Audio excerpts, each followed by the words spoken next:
no livro de João, Evangelho de João, capítulo de número 4. Evangelho de João, capítulo de número 4, e o versículo de número 28 e 29.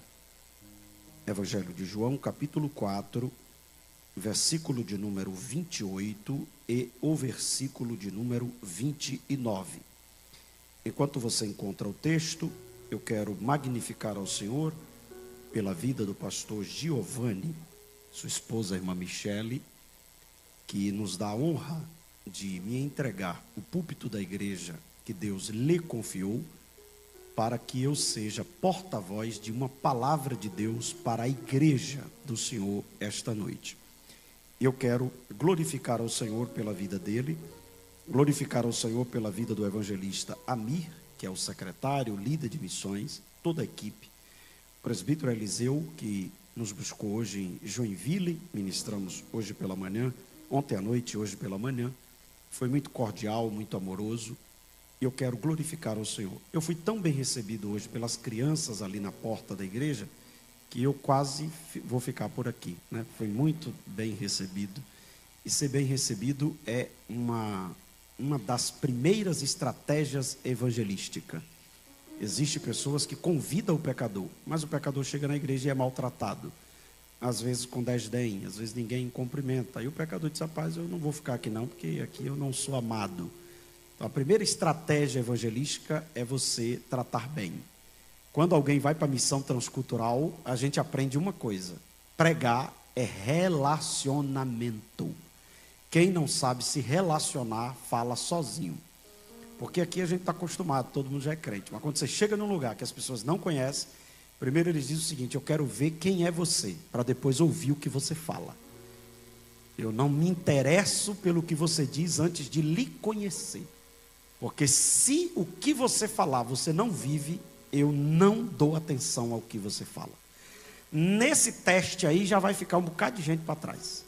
Porque na nossa geração tem gente que aprendeu a falar, mas não vive nada do que fala.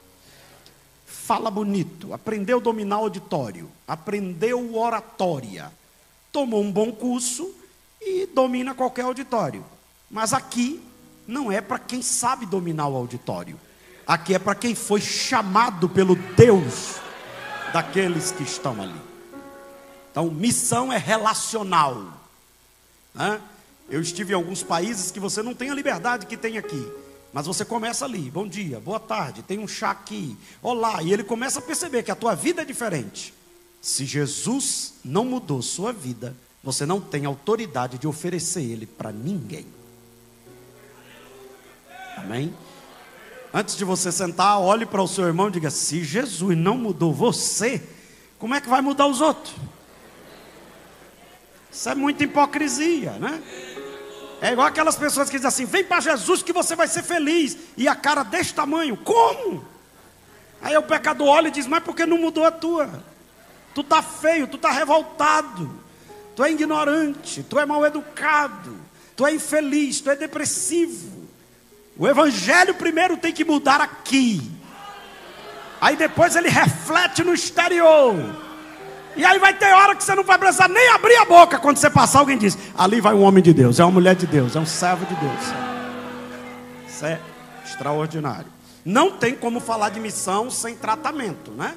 Então você diga para o seu irmão: olha, se prepare, porque Deus vai nos tratar aqui essa noite. Agora, eu vou dar um conselho: quando a palavra tocar em você, fecha a cara não, senão todo mundo vai perceber que é com você. Disfarça. Tem uns irmãos que dá pista, aí fica com a cara feia, os irmãos olham e dizem: oh, meu irmão está assim, ali, está apanhando. Não, irmão, quando a palavra tocar em você, você levanta a mão: aleluia, glória a Deus, oh maravilha, fala a Deus, pronto. Aí o pessoal não vai nem perceber que é com você. Amém ou não amém? Glória a Deus. Quantos acharam o texto de um sinal pentecostal? Uma coisa que eu gostei aqui é que a igreja, ela é muito relacional e ela é pentecostal, né? É bonita, é linda, mas é pentecostal. Porque tem gente que depois fica bonito, perde o fogo do Espírito Santo. Para dar um glória é uma luta, né? Dá um glória por culto. Glória, pronto, acabou, né? Mas vocês estão ligados aí. E Deus tem algo grande a fazer aqui hoje, aqui nesse lugar. Amém? Abra o coração, porque Deus quer falar conosco. Diz o texto: deixou, pois, a mulher seu cântaro, foi à cidade e disse àqueles homens: vinde, vede o homem que me disse tudo quanto tenho feito. Porventura não é este o Cristo? Amém. Podeis tomar o vosso assento, permaneça com a Bíblia aberta para uma possível conferência durante a ministração. Porém, olhe para cá, entende-se melhor quando se olha para quem está falando. Eu tenho pregado muito no texto de João capítulo 4. Semana passada eu ministrei sobre ele em São Paulo, em um congresso de missões. Ministrei sobre ele em Mossoró, em um congresso de missões. E para mim o texto de João capítulo 4 é o texto mais completo sobre evangelismo e discipulado e missões. Não existe um texto mais completo para se falar de missões, evangelismo e também discipulado do que João capítulo 4. Os irmãos sabem que na Bíblia existe vários homens com uma visão tremenda no aspecto missiológico. O que se destaca de todos eles é o apóstolo São Paulo. Paulo é um homem fenomenal. Eu penso que todos os obreiros deveriam fazer uma releitura de uma forma crítica e criteriosa do método que Paulo utilizou a respeito da obra missionária. Paulo tinha uma visão do que era missão, porque tem muita gente que faz missão, mas não tem visão do que é missão. Ninguém tem autoridade de mudar a fórmula que Deus estabeleceu. Você pode mudar a estratégia, mas você não pode alterar a fórmula. Essa obra tem regras, essa obra tem dono, essa obra tem método, essa obra tem cartilha, essa obra tem quem dirige. Quem quiser se envolver na obra tem que se adaptar e se chegar ao dono dela. Senão você pode se machucar fazendo a obra. Tem gente se machucando fazendo a obra.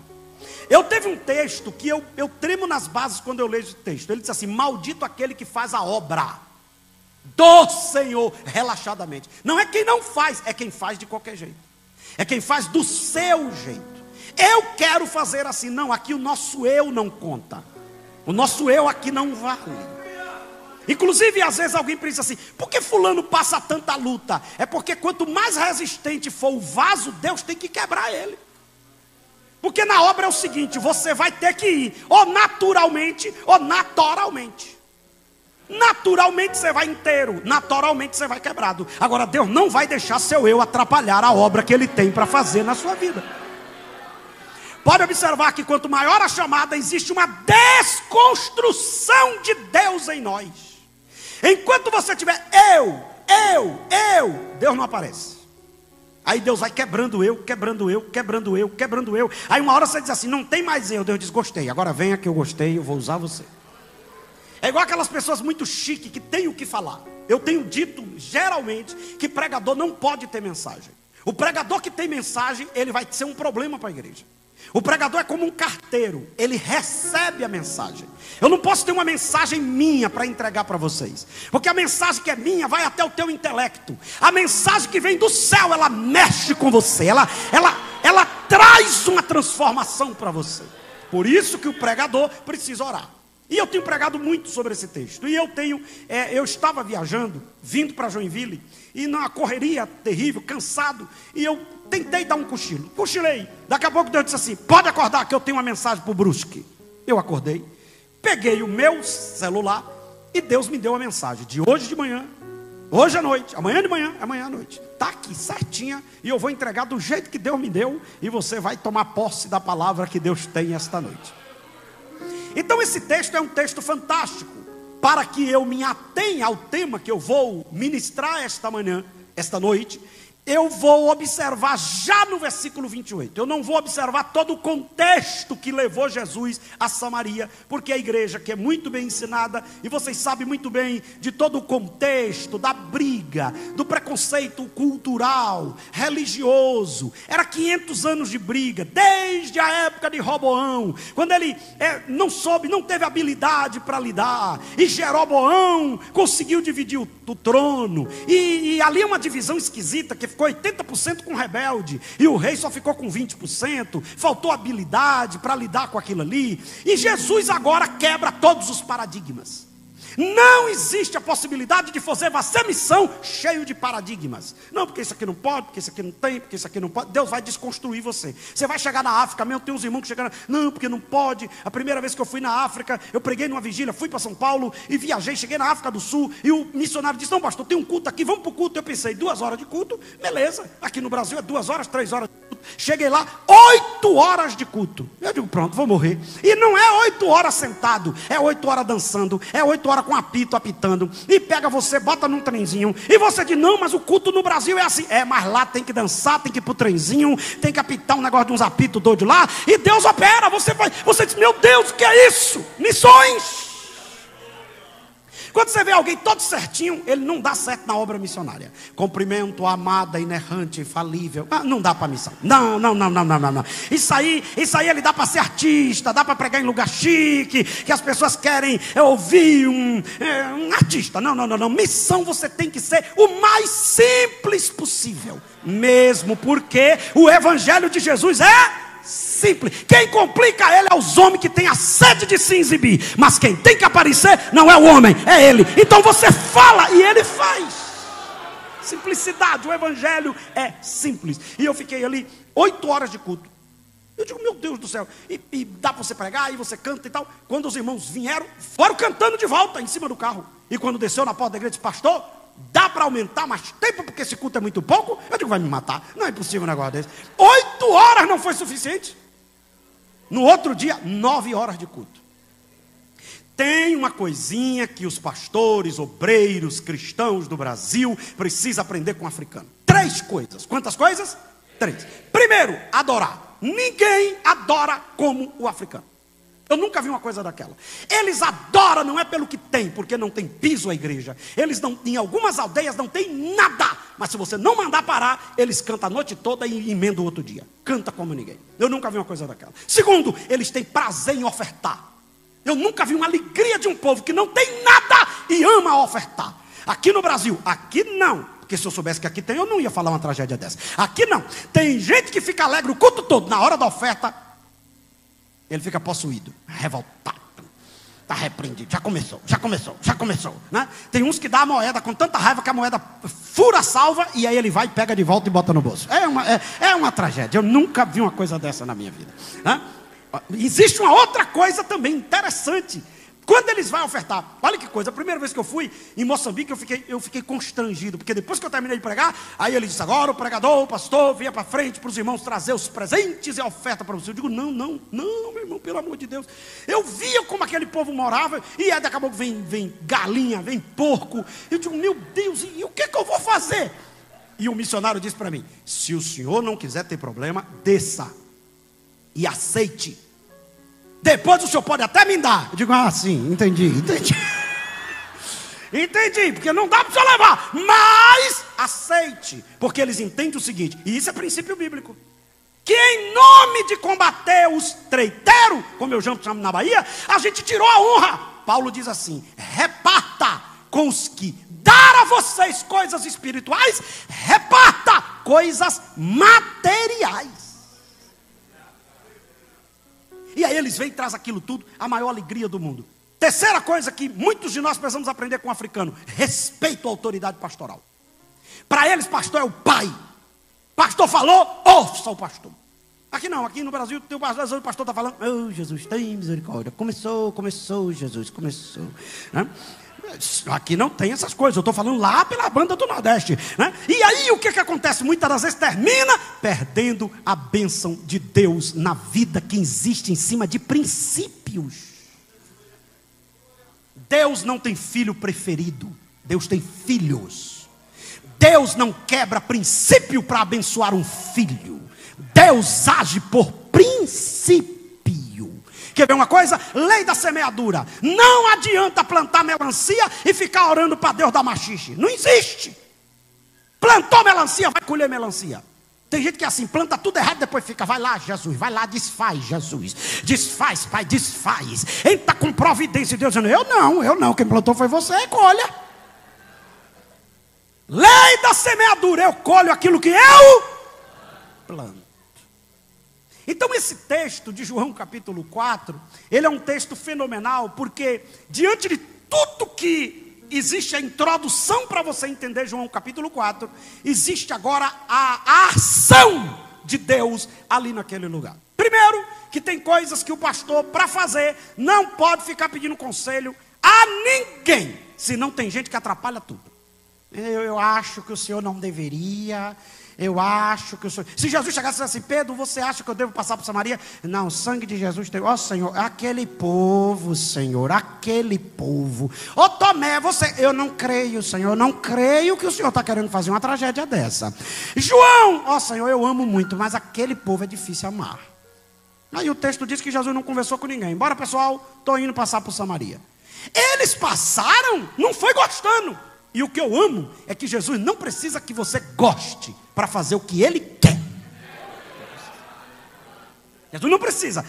Eu preciso gostar. Não, não precisa. É igual aqueles irmãos que dizem assim, eu não concordo. Não precisa concordar. É só obedecer. É só obedecer, sem concordar. Não precisa concordar. E Jesus passa por Samaria. Quando Jesus chega em Samaria, pronto.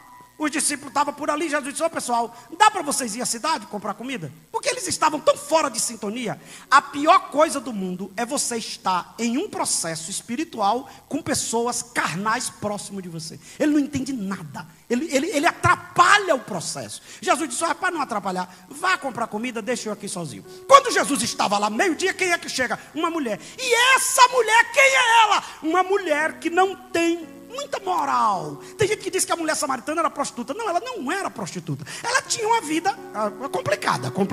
Eu não sei se ela já era viúva de 5 maridos, porque tem uma mulher que tem o dom do marido morrer tudo de coração, não sei porquê, né? Um dia desse eu estava pregando em um lugar, uma irmã disse assim, ô pastor, você ora para casar? Eu digo, a senhora vai casar? Já morreu 7, pastor, 7. Eu disse, todos? A senhora casou e morreu? É, pastor, morreu. Morre tudo de coração. Eu digo, não vou orar não. O 8º vai morrer. Tem algum segredo aí contigo para matar marido?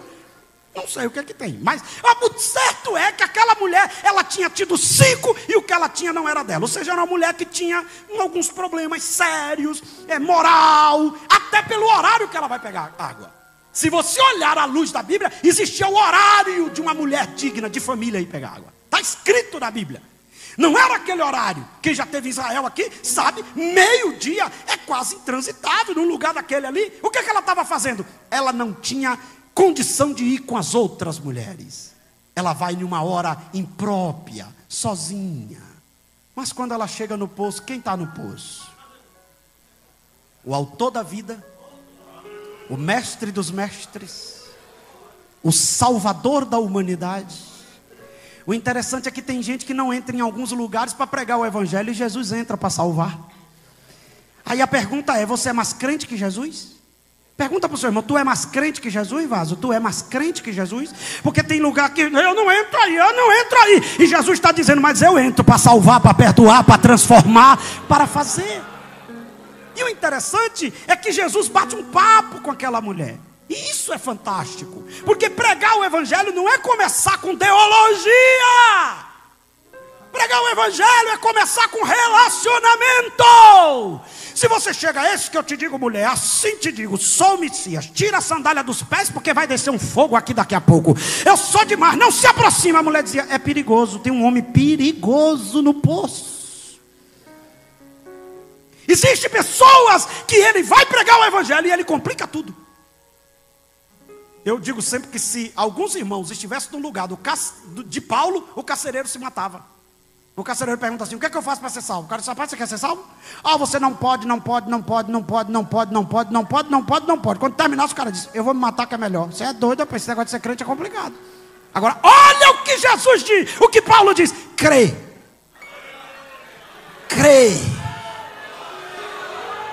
Eu quero ser salvo, creia. Em quem? No Senhor Jesus. E aí, Ele salva você, salva sua mulher, salva sua casa, salva sua família. Creia. Aí alguém diz, não pastor, mas aí agora eu não entendi, eu fiquei confuso. E pastor e pregador é para explicar. Pastor que complica, pregador que complica, ele não é pregador, ele é complicador do evangelho. Pregador é para receber a revelação, explicar o texto. Sabe o que o texto está dizendo? Olhe para mim, primeiro você vem, primeiro você é salvo, E depois você é tratado. Como é que você quer tratar o pecador antes de ganhar ele? É igual um pescador que chega para o peixe e diz: eu vou pegar você, eu vou abrir você, eu vou arrancar suas vísceras tudo, eu vou cortar você todinho, eu vou fazer uma muqueca. Você quer vir? O peixe ia dizer: fujam que tem um perturbado aí, corram, é perigoso. Sabe o que é que você faz? Olhe para mim, você bota a isca que o peixe gosta.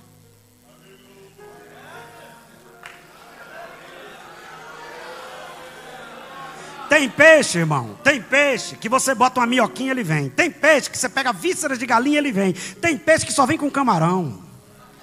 Ele olha assim e diz: quer me pegar com uma porcaria dessa?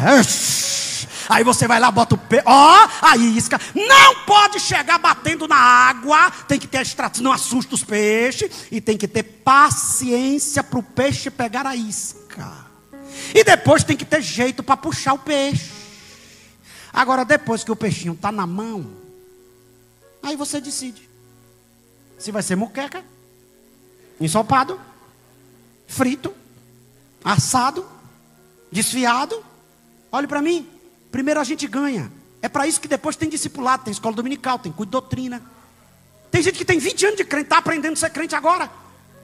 Tu quer já ensinar o pecador? Outra coisa, uma linguagem compreensível.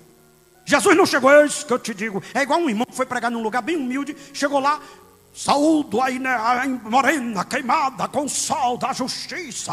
Aí os irmãos ficou assim: meu Deus, é o que isso aí, Jesus? Oh, meu pai. Aí daqui a pouco ele disse: abra seu pavilhão auricular. Aí tinha duas velhinhas assim, uma olhou e disse: tu vai abrir? Eu não abro. Que pavilhão auricular, irmão, fala simples. Jesus chega e diz assim: a senhora me dá um pouco de água? O preconceito já não é de Jesus, é dela. Como é que o senhor, sendo judeu, me pede água? Aí Jesus disse: a senhora não está sabendo o que está acontecendo no poço. É que a senhora está pensando que o poço está igual das outras vezes que a senhora veio. Porque a senhora não sabe quem está no poço. Porque se a senhora soubesse quem está aqui, era a senhora que estava pedindo água. Porque eu tenho uma água que se a senhora beber, a senhora não tem mais sede. E a mulher diz o quê? Eu quero. O evangelho tem que ser tão poderoso que você não precisa forçar a pessoa a querer. Ele tem que decidir. Ele tem que tomar a iniciativa e a decisão. Pronto, dito isto, vem o tema da mensagem: uma chamada irresistível. Eu amei o tema aqui de vocês, porque é um tema muito profundo. Que não haja em... Pronto, 1, 2, 3 já? Ok. Uma chamada irresistível. Jesus olha para uma mulher pecadora, cheia de problemas, convence aquela mulher, salva aquela mulher. E aí acontece uma coisa que eu coloco como primeiro tópico da mensagem: a gente precisa rever conceito de chamada. Nós precisamos rever conceito de chamada. Tem gente que pensa que chamada é assim: é Deus aparecer e dizer: eis que eu te digo, mulher, vou te levar nos 4 cantos. Nem todo mundo é assim. Tem gente que pensa que a chamada é Deus lhe dá um sonho. Nem todo mundo vai ser assim. E aí tem gente subutilizado na obra de Deus, dizendo: Deus não falou comigo para eu fazer missões. E Deus esta noite vai desmistificar essa falácia do diabo, que tem crente que tem que ficar na igreja sem fazer nada, porque ele não tem uma chamada. E outra coisa: nem todos terão chamada para ser pregador, nem todos serão pastor. E para ser usado por Deus não precisa nem ser pregador necessariamente e nem ser cantor. Tem gente que pode ser útil aonde ele trabalha, sendo um missionário, mas tem gente que botou na cabeça que ele quer ser pastor. É por isso que a gente está vivendo igreja de tudo quanto é nome. Porque o camarada diz aqui: ninguém me vê, ninguém me vê. Jesus lhe viu. Mas aqui eu não cresço, porque você não faz nada. Eu me lembro que eu congregava em um lugar, o pastor fez o culto administrativo, não sobrou nada. Aí eu fui na casa dele e disse: pastor, eu posso inventar meu cargo? Ele disse assim: não entendi. Eu tinha 13 anos. Ele disse: eu quero inventar um cargo para eu fazer a obra. Aí ele disse assim: como assim? Eu digo: eu quero pregar no hospital, na cadeia e no centro de macumba. Ele olhou e disse assim: misericórdia, tu tem coragem?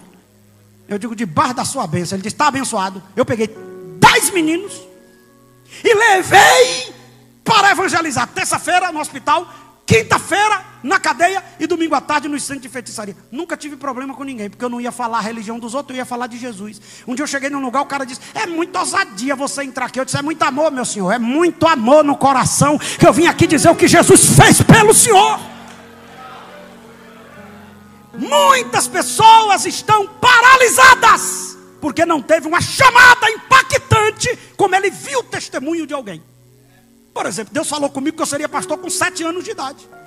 Eu fui comprar o pão para minha mãe, morava em uma cidade do interior, e Deus usou um vaso e disse que eu seria pastor, me ia levar nos 4 cantos da terra. Eu fiquei tão empolgado, que eu esqueci de comprar o pão, sumi. Meu pai teve que trabalhar sem tomar café, e eu no manto, lá, dando glória a Deus, aleluia. Quando eu saí, eu vi um pecador sentado. Eu digo: já começou a obra, vou começar pregando. Aí já preguei, o rapaz aceitou Jesus. Quase morreu eu e ele, porque eu mandei ele dobrar o joelho no meio da rua e fechei o olho e mandei ele fechar. Aí quase a gente entrava no céu, já de cara.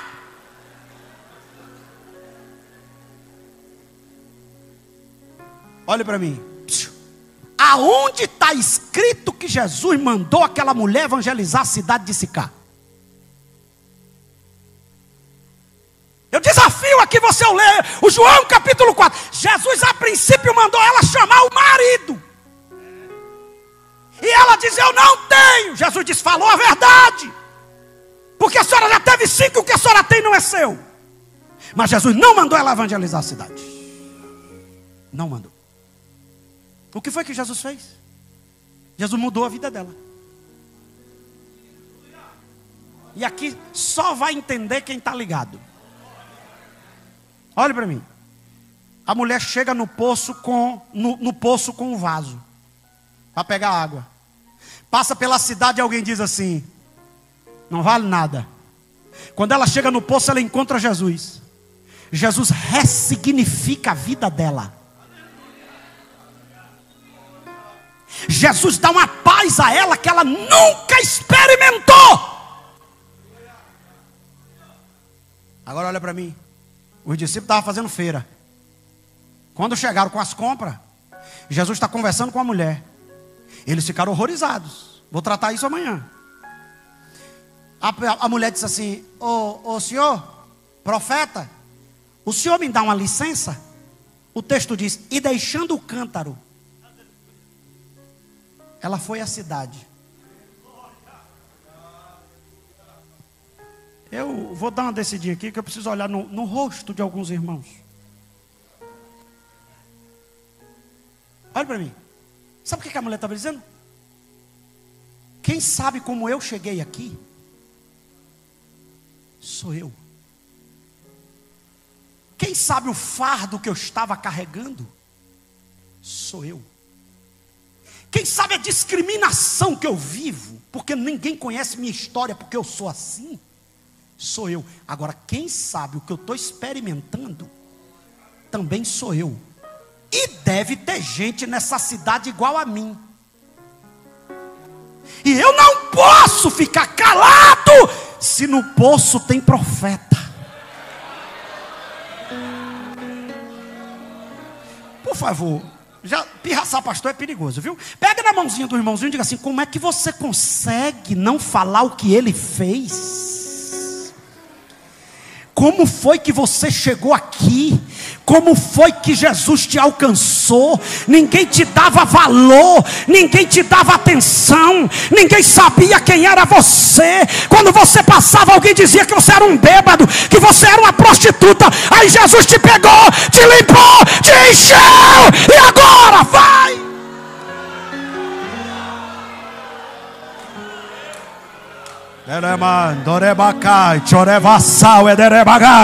Quem pode levantar a mão para adorar a Deus? Que eu estou sentindo que Ele está aqui. Eu estou sentindo Ele na casa.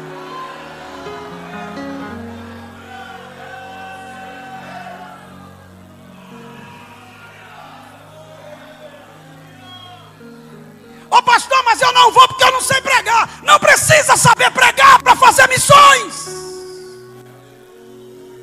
E eu vou dizer o quê? Diga quem você encontrou no poço. Diga quem você encontrou no poço. Diga quem você encontrou no poço.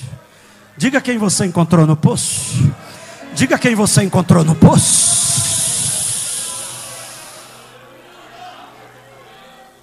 Agora, você sabe o que é lindo? Olhe para mim. Olhe para mim. Uma mulher que foi desacreditada, agora a cidade toda consegue acreditar no que ela diz.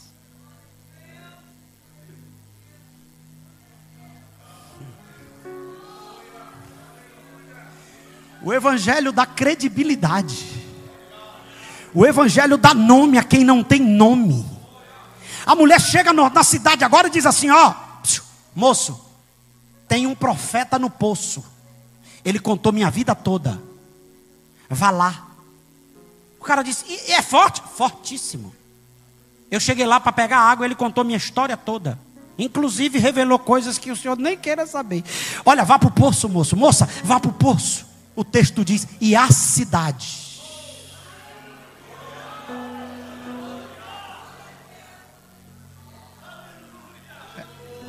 Pegue na mãozinha do irmãozinho com toda a autoridade e diga: por que tanto silêncio depois de um milagre tão grande?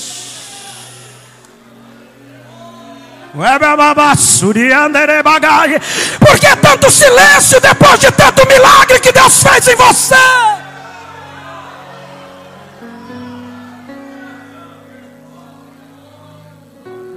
Levante a mãozinha direita para o céu. Direita. E diga comigo assim: a chamada começa quando o testemunho já está pronto. O que eu tenho para falar já é resultado da chamada. Aponta o dedo de profeta para o teu irmão e diga: tem testemunho para contar ou não tem? Tem testemunho para contar ou não tem? Eu quero saber da igreja de Brusque: tem testemunho para contar ou não tem?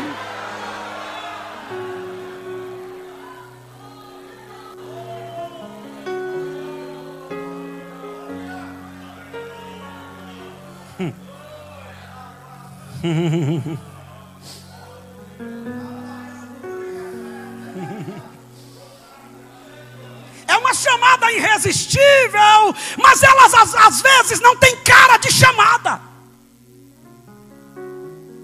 Vamos para a Bíblia? Aonde está escrito na Bíblia que Deus levantou Neemias para reconstruir os muros de Jerusalém? Onde é que está escrito? Deus dizendo assim: tem uma obra na tua vida, levantador de muro. Levantador de muro. Quando eu vejo a sua cara, eu vejo levantador de muro, governador. Está escrito isso na Bíblia? Não. Vamos lá, vamos pensar comigo. Aonde está escrito na Bíblia que Deus usou um profeta para dizer para Neemias que ele tinha que sair da fortaleza de Suzã para reconstruir os muros? Não tem. Pelo contrário, os profetas que apareceu foi comprado para desestimular ele. Pergunte para mim: pastor, onde é que está a chamada? Não, eu não revelo profundidade assim, desanimado não. Bora, 1, 2, 3 já. Diga: pastor, onde é que está a chamada? O incômodo que começa a crescer aqui dentro assim. Sabe quando começou a chamada de Neemias para reconstruir os muros? Quando ele ouviu a tragédia. Aí começou a queimar um fogo assim. Disse: não é impossível, eu tenho que fazer alguma coisa. Não, que é isso? Não. Meu Deus, como assim? A minha cidade, o meu povo. Não, e eu estou aqui, eu morando aqui. Meu Senhor, eu tenho que me mover. Pronto, começou a chamada. A chamada estava ali. O fogo de Deus, o incômodo de Deus, o agir de Deus, de dentro para fora. Pega na mãozinha do irmãozinho e diga: esse incômodo é chamada. Naquilo que Deus está te incomodando, é a área que Deus vai te usar para fazer a diferença. É por isso que você enxerga o que outros não enxergam. É por isso que você se incomoda quando outros vê o que você vê e não se incomoda. É Deus dizendo: eu estou já agindo, eu estou mexendo, eu estou confrontando você.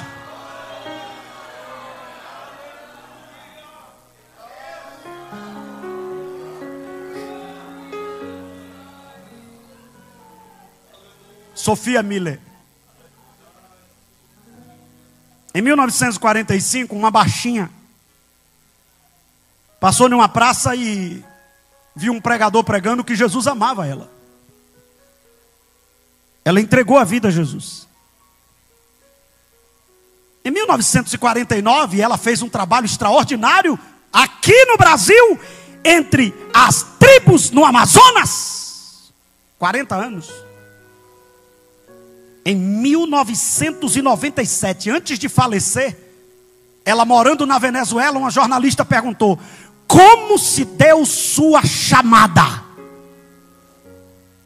Ela disse: chamada? Nunca alguém falou sobre mim que eu tinha uma chamada para ir para os índios pregar. Aí alguém perguntou: mas como é que a senhora foi? Ela disse: eu li na Bíblia uma ordem, Jesus mandando eu ir, e eu só obedeci.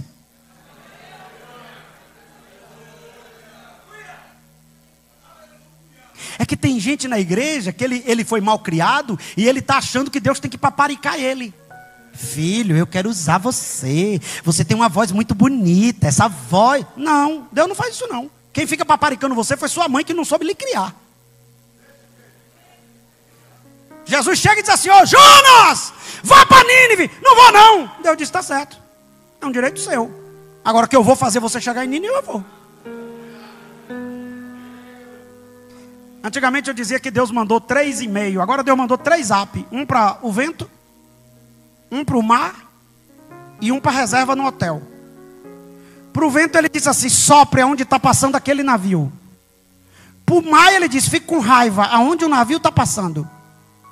E para o hotel, que foi o peixe, ele diz: reserva de 3 dias. Está paga e não precisa preencher a ficha, que o hóspede vai chegar desesperado, já vai para o quarto. E eu gosto de oração de gente fujão, que diz assim: eu não vou. Aí papai chega e leva ele para uma situação meio complicada. Aí o médico diz assim: não tem jeito para o senhor não. Aí ele chega na cama e faz assim: ô Deus, se o senhor me tirar daqui, eu vou. Aí eu acho que Deus diz: fala mais alto, mais alto, mais alto, que eu não estou ouvindo. Eu vou. E de repente você quer fazer o que não tinha vontade de fazer. Henry Truman, que é a maior definição de liderança, para mim a melhor definição de liderança é Henry Truman, um ex-presidente americano que assumiu os Estados Unidos em plena guerra, quando o seu antecessor morreu, que ele era o vice. Antecessor não, o presidente, que ele era o vice, ele teve que assumir. Ele disse o seguinte: líder que é líder tem o poder de fazer os outros fazer o que não quer e não gosta. E eu acrescento: de livre e espontânea vontade, porque se for na pressão não é líder, é chefe. E como é que faz isso? Convencimento. E como é que Deus convence? Apertando.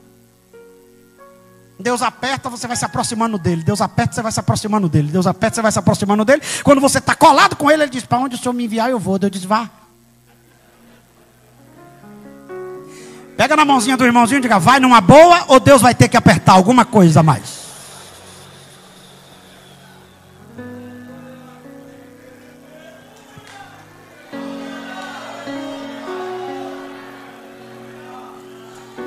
Por favor, eu vou para o segundo tópico da mensagem, encerro a mensagem dessa noite. Levante as 2 mãos para o céu e diga: a posição que Deus me colocou, a condição que Deus me deu financeiramente, a profissão que Deus me fez ser, é o sinal de uma chamada. Ele quer me usar em uma área, e Ele já agiu na minha vida, para que eu tenha condição de executar.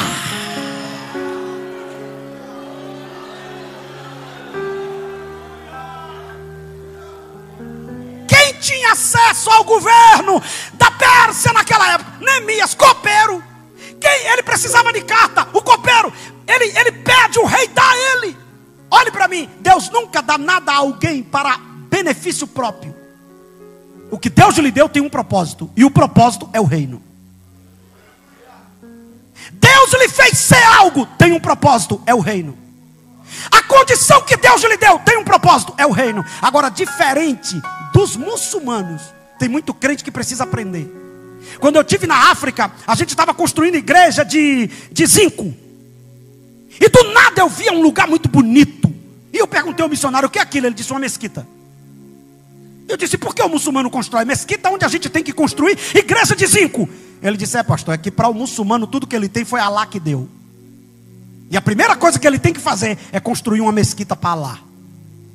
Eu digo, os crentes precisam aprender. Porque tem crente que quando melhorou de vida, a primeira coisa que ele fez foi sumir do culto. Não tenho mais tempo de adorar. Não tenho mais tempo de contribuir. Não tenho mais tempo de fazer nada. Eu costumo dizer que até a adoração é modificada. Não tinha nada, levantava a mão, da glória a Deus. Agora que fez uma formatura, é glória. Um dia desse eu fui pregar num lugar, tinha uma irmã que dava assim, cló, cló, cló, cló, cló. Aí eu perguntei, o que é isso? Depois que se formou, ficou assim, pastor. Olha para o seu irmão e diga, para de besteira, tu não é nada. Tudo que você tem é para glorificar o nome de Deus. Para de besteira. Até no ministério isso acontece. O cara é auxiliar. Eita glória, diácono. Glória. Presbítero. Luia. Evangelista. E se virar pastor?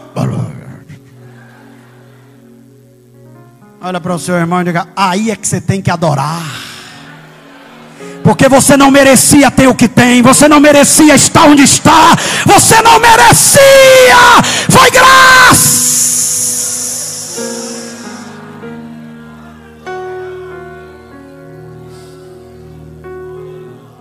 Uma chamada irresistível.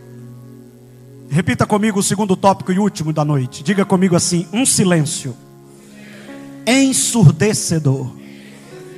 Olhe para mim. Quem é que tinha mais razão para falar para aquela cidade sobre Jesus? Os discípulos. Mas os discípulos foram para a cidade, compraram comida e voltaram sem uma alma. Agora só pega isso aqui quem está ligado e só dá glória quem veio adorar. Escuta.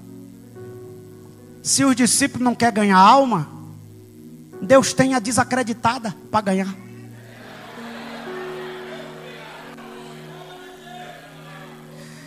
Tem gente que pensa que Deus precisa dele para fazer o que quer. Deus não precisa de mim para fazer o que ele quer fazer. Deus conta comigo. E Deus gosta de provocar. Se você não quiser, Deus levanta alguém que tem habilidade menor que a sua e vai fazer uma obra melhor do que a que você faz. Você está lembrado de Moisés? Um camarada com uma fala, dizem os estudiosos que era um gago. Como é que um camarada nervoso, entregando mensagem para Faraó, ele ia ficar a noite toda, fafafá, fafafá, fafafá. Quando ele entregasse, o Faraó já tinha perdido a paciência. Mas aqui está o segredo. E eu vou revelar o segredo. E pega quem quer. Quanto maior for a tua deficiência, maior vai ser a liberação da graça sobre você.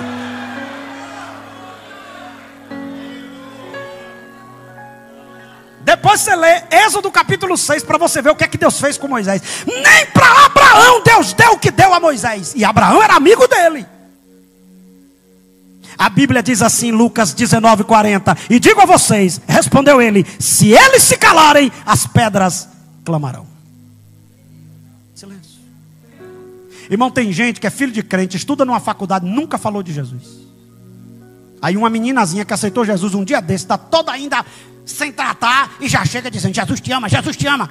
E se não tiver cuidado, o filho de crente diz, eu não entendo como é que essa mulher chega falando de Jesus assim. Nem roupa de crente tem direito. E tu que tem que não fala nada?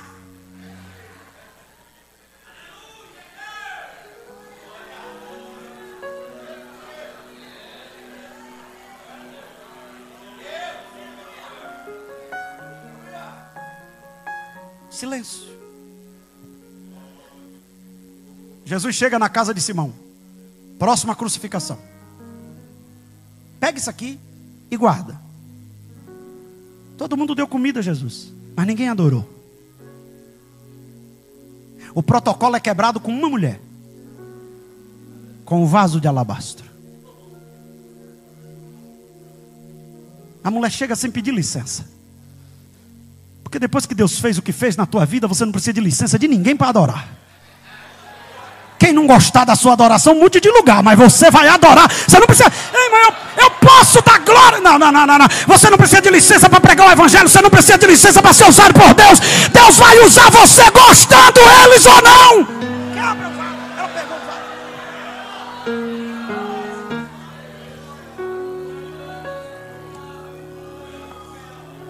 Olha para mim.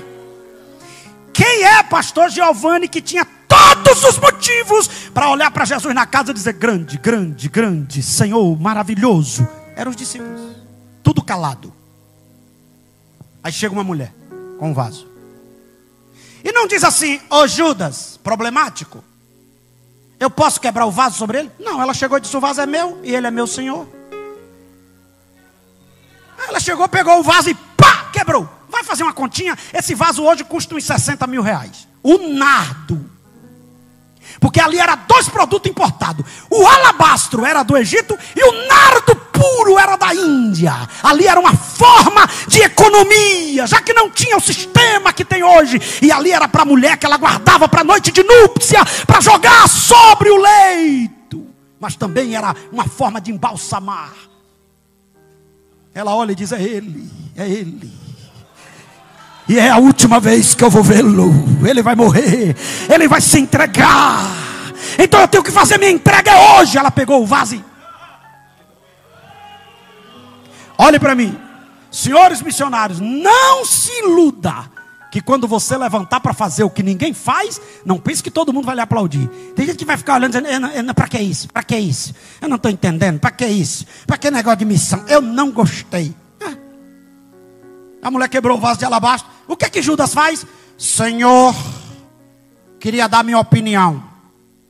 Eu acho um absurdo o que está acontecendo aqui hoje. E é, Judas, é. Tem um bocado de pobre aí. Olha que essa ideia de defender pobre para pegar o dinheiro do pobre é velha. Mas deixa para outro dia, que hoje eu estou com outra inspiração. Mas o que acontece? É velha antiga. Tem um bocado de pobre aqui. O miserável não deu oferta, mas já sabia quanto custava a oferta dos outros. Tem gente que não dá glória, se incomoda com a glória dos outros. Não dá oferta, se incomoda com a oferta dos outros. Mas Deus está dizendo: ó, Brusque, faz barulho, Brusque. Não fica em silêncio, não.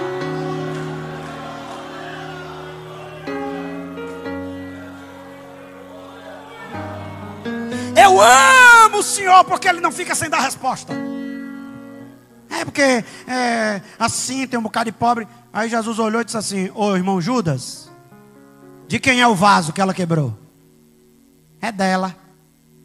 Segunda pergunta, irmão Judas: quebrou para quem? Para o Senhor. Jesus disse: e eu gostei.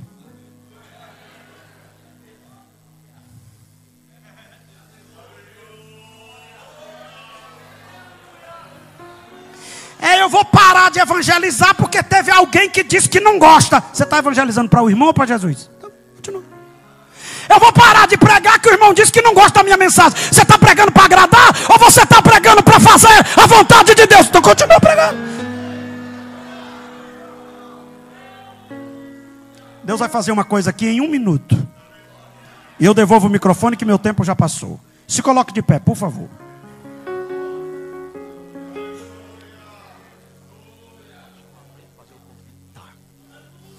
Escute-me aqui, por favor. Bote a Bíblia na cadeira. Vira de frente para esse irmãozinho que está do seu lado e diga para ele: a chamada é irresistível. E diga para ele assim: no seu caso é de forma diferente. Diga: Deus lhe tirou de um lugar que só Ele podia fazer aquele milagre. Então agora, diga para ele: é obrigação sua falar para os outros quem Ele é. Obrigação sua. Alamande machorema cantarabassuria.